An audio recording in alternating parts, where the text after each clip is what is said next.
ರೀತಿ ಹ್ಯಾಂಡಲ್ ಮಾಡುತ್ತೆ ರಾಜ್ಯ ಸರ್ಕಾರ? ಇಲ್ಲ, ಅದ್ರ ಬಗ್ಗೆ ಈಗ ಸರ್ವಪಕ್ಷದ ಸಭೆಯನ್ನು ಕರಿತೀನಿ ಅಂತ ಹೇಳಿ ಮುಖ್ಯಮಂತ್ರಿಗಳು ಪ್ರಸ್ತಾಪ ಮಾಡಿದ್ದಾರೆ. ಇದು ಪ್ರತಿ ಬಾರಿನೂ ಕೂಡ ನಮಗೆ ಇಂಥದ್ದೇ ಸಮಸ್ಯೆಗಳು ಬರುತ್ತೆ.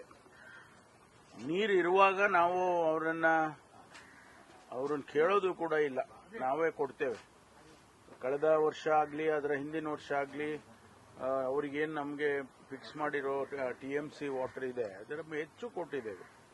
ಈ ಬಾರಿ ನಮಗೆ ಕುಡಿಯೋದಕ್ಕೆ ನೀರಿಲ್ಲ ಅನ್ನುವಂಥ ಸನ್ನಿವೇಶ ಇರುವಾಗ ಅವರು 3,500 ಕ್ಯೂಸೆಕ್ಸ್ ಅನ್ನ ನೀರು ಕೊಡಬೇಕು ಅಂತ ಹೇಳುವಂಥದ್ದು ಎಷ್ಟು ಸರಿ ಅಂತ. ನಮ್ಮಲ್ಲಿ ಇದ್ದಾಗ ಕೊಡೋಣ, ತೊಂದರೆ ಇಲ್ಲ.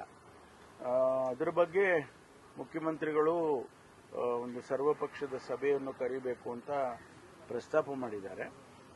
ಜೊತೆಗೆ 3ನೇ ತಾರೀಕು ತಮಿಳುನಾಡಿನ ಮುಖ್ಯಮಂತ್ರಿಗಳು ಬೆಂಗಳೂರಿಗೆ ಬರುವ ಸಾಧ್ಯತೆ ಕೂಡ ಇದೆ.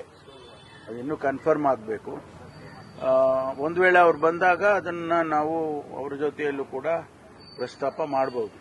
ಸರ್, ಇವತ್ತು ಕಾನೂನು ತಜ್ಞರ ಜೊತೆ ಸಿಎಂ ಅವರು ಮೀಟಿಂಗ್ ನಡೆಸ್ತಾ ಇದ್ದಾರೆ ಡೆಲ್ಲಿನಲ್ಲಿ, ಏನೆಲ್ಲ ಚರ್ಚೆ? ಇಲ್ಲ, ಮೊನ್ನೆ ಕೂಡ ನಾವು MPs ಮೀಟಿಂಗ್ ಇರುವಾಗ ಮಾನ್ಯ ಕಾತರ್ಕಿ ಅವರೆಲ್ಲರೂ ಕೂಡ ಬಂದಿದ್ರು. ನಮ್ಮ ನೀರಾವರಿ ಸಚಿವರು ಕೂಡ ರಾಮಲಿಂಗ ರೆಡ್ಡಿ ಅವರು ಕೂಡ ಬಂದಿದ್ರು ಅಲ್ಲಿಗೆ. ಬಹುಶಃ ನನಗೆ ಬೇರೆ ಕೆಲಸ ಇತ್ತು ಅಂತ ನಿನ್ನೆ ವಾಪಸ್ ಬಂದೆ. ಇವತ್ತು ಅವರು ಸಭೆಯನ್ನ ಮಾಡಿದ್ರೆ ಅವರು ಒಂದು ತೀರ್ಮಾನ ತಗೊಳ್ತಾರೆ ಅಂತ ಅನ್ಕೊಳ್ತೀನಿ. ಸರ್, ಕಾವೇರಿ ವಿಚಾರಕ್ಕೆ ಇವತ್ತು ಸಹ ಕನ್ನಡ ಪರ ಸಂಘಟನೆಗಳೊಂದಷ್ಟು ಪ್ರತಿಭಟನೆಗೆ ಹೋರಾಟಕ್ಕೆ ಕರೆ ಕೊಟ್ಟಿದೆ. ಇಲ್ಲ, ಸ್ವಾಭಾವಿಕವಾಗಿ ಅವರು ಮಂಡ್ಯದಲ್ಲಿ ಮತ್ತು ಸುತ್ತಮುತ್ತ ಎಲ್ಲ ಪ್ರತಿಭಟನೆಗಳನ್ನ ರೈತ ಸಂಘದವರು ಮತ್ತು ಬೇರೆ ಬೇರೆ ಸಂಘದ ಸಂಸ್ಥೆಗಳು ಮಾಡ್ತಾರೆ. ಅವರು ನಿನ್ನೆ ಕೂಡ ಮಾಡಿದ್ದಾರೆ.